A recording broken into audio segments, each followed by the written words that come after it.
So here we go with another Ranzini Spotlight, and in this video, I'm going to be taking a look at the newly released Ashen from Aurora 44 and Annapurna Interactive. It's out now on the Xbox One and the PC for the price of $40 or as part of your Xbox Game Pass subscription. And man, Dark Souls fans, you're going to be right at home when you play this game. What's going on, guys? Randall Thor 19, the man with the million, back again with another video, and all the footage you will be seeing is from the Xbox One X version of the title. Now, I played the game for around 6 hours last night, so this is going to be more of an impressions video rather than a review. But hey, I'm actually quite enjoying it, which is a surprise considering I'm not the biggest fan of the Souls-like game. And yes, that's exactly what this is. Ashen is very much influenced, and you can almost say this is a homage to Dark Souls. It is a third-person action game with stamina-based combat, using light and heavy attacks, emphasizing dodge rolls to kind of get out of tricky situations from enemies that can kill you in 2 hits. Those enemies drop currency called Scora that you use to upgrade your weapons and things like that. And if you die, you lose all of that Scora. And when you respawn, you have to go out and, get to the spot you died at to retain all that stuff. You have a healing flask called the Crimson Gourd that can be upgraded multiple times to be able to use it more than 3, 4, or 5 times. You can increase its potency so it heals you more. And you know what? There's even things called ritual stones, which are just like bonfires from Dark Souls. They save your progress, they refill your health, they refill your Crimson Gourd, and they allow you to fast travel to other ritual stones scattered throughout Ashen's open world. Yes, it is a Dark Souls game, and if you are a fan of that genre, you're going to really like this game. It is quite good, if I would say a little bit on the easier side. But make no mistake about it, even though Ashen doesn't steal everything from Dark Souls, I mean, it retains its own little quirks and things like that.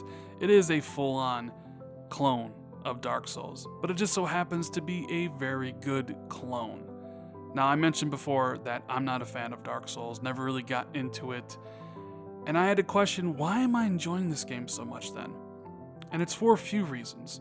First up, the art style. I think it's fantastic. I love the minimalist design they went with here. I love how your character really doesn't have a face. I love how each section of the open world map of Ashen is kind of a different experience with different color palettes, different things. One might be a forest, one might be like a dilapidated castle. So many different looks to this game, which makes it, appealing to go around off the beaten path of the main quest to explore caverns, swamps, and other places that hide, some treasures, different weapon, and things like that. Now, the other thing I quite enjoy is the combat itself. It's fun, and during my 7 hours of gameplay, I haven't gotten bored of it. I find myself actually getting really into it. And you have your assortment of weapons. You can use a one-handed weapon with the shield, you can use a two-handed weapon like a big giant axe, and you also have a spear to throw.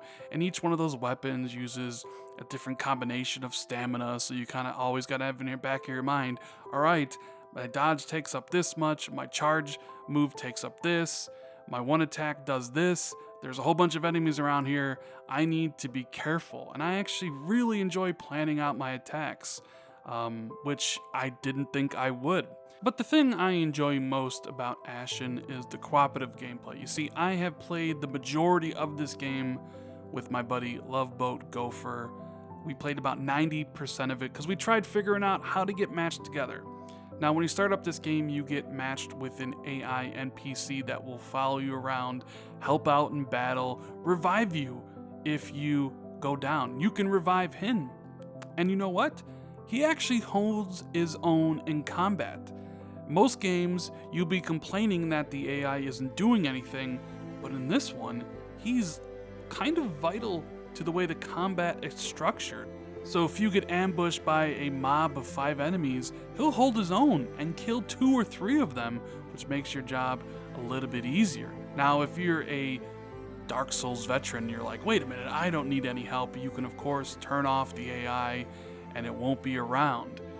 But the game also has an online mode, an online cooperative play similar to Journey. It has like background matchmaking where at some points during the quest, you'll notice that your AI companion's gone and is now being controlled by an actual other human being.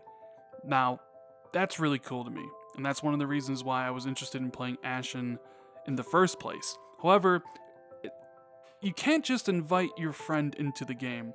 You can enable a multiplayer filter and then actually have a passcode on your filter, and if both friends have those things enabled and you're in the same area in the game, you will get put into each other's game, and that's exactly what I did last night, and it made Ashen so much more enjoyable for me. Another small aspect of the game I quite enjoyed was your home-based Vagrant's Rest. You know, after about 20 minutes from the start of the game, you'll claim this village as your kind of home base of operations. And as you venture out into Ashen's world and recruit other people, they get sent back to Vagrant's Rest. So while you complete main missions and complete the side quests that these characters give you that will upgrade your health and your stamina, every time you go back to Vagrant's Rest, it actually feels like a thriving community. Things will be built, roads will be paved. It definitely looks very different at hour 7 than it did at hour 1, and I can't wait to see what that town will look like at hour 20. Now, of course, not everything is good. The story, I couldn't even tell you about it. Something about light and darkness, I stopped paying attention to why I was doing these things about an hour in. And another thing, I know Dark Souls fans really pride themselves on difficulty. This game isn't very difficult. I've only died a few times, and it is much harder in co-op. So when you actually are with a AI controlled player, it's pretty easy. But once it kind of matches you with an actual online person, the difficulty does rise. But I haven't gotten to a point yet where I was like, man, this is really hard.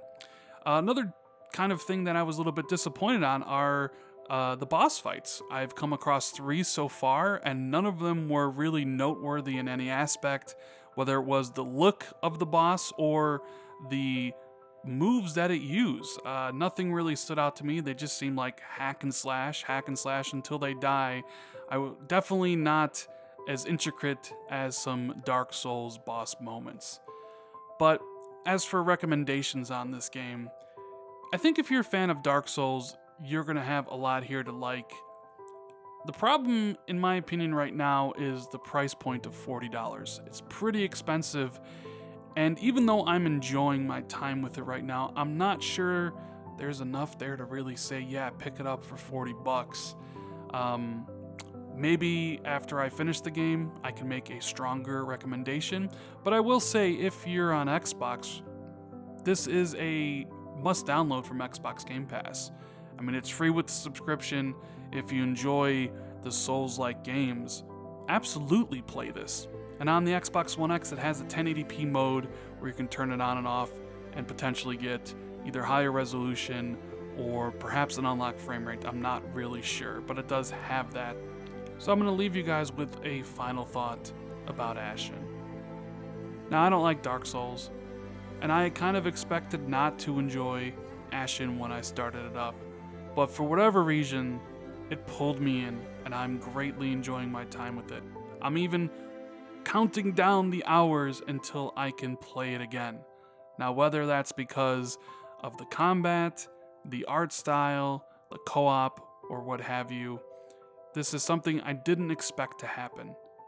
I'm enjoying Ashen, and I think most Dark Souls veterans will too. I'm just not entirely sure they will at $40. But that's why it's an awesome thing Xbox Game Pass exists, and for the low price of $1 or $10 or free trial, you can play this game and see if you do enjoy it. Anyways, that is my impressions of Ashen, guys. I hope you enjoyed it. If you did, make sure to leave it a like and share this out with your friends on social media like Twitter and Facebook. Leave me a comment below about if you're interested in checking out Ashen. And if you're new to the channel, hit that subscribe button and hit that notification bell if you always want to be notified when I drop new videos. Thank you guys so much for watching. I greatly appreciate it, and I'll see everybody in the next video. Later, guys.